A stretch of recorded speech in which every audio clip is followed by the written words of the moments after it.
In this section, there's not a lot that you're going to need to be able to do that's new in your calculator. In fact, most things are just stuff we did from earlier.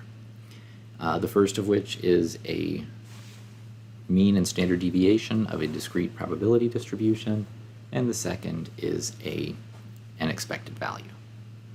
So have a probability distribution, and this is a valid probability distribution because all the probabilities are between 0 and 1, and the total of these probabilities, if you were to add them together, is equal to 1.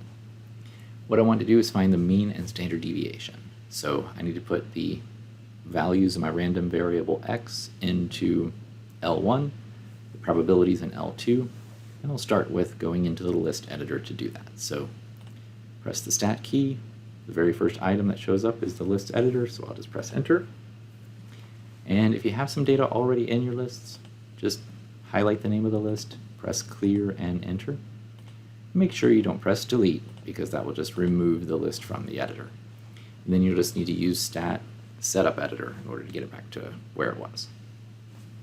Alright, so I'm going to enter those x values. The first one's -4. Be careful and make sure you use a negative and not a minus.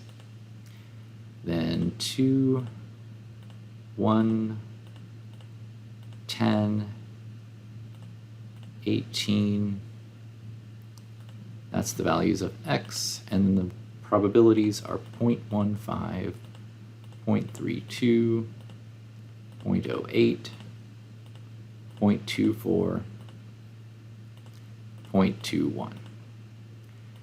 Okay, now that takes care of putting the data into a list. Now to get the mean and standard deviation, I think I'll clear this key press history. All right, we'll quit out of the list editor. This time we'll go back into the stat menu, over to calc, and it's one-var stats, the thing that we use so much in the first module.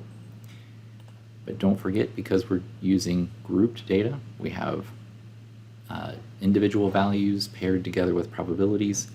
We need to make sure we tell the calculator that we're using L1 for our data values, comma, L2 for the frequencies with which they occur. And the calculator will understand that with a decimal you just basically mean a percentage instead of a frequency, and that's okay.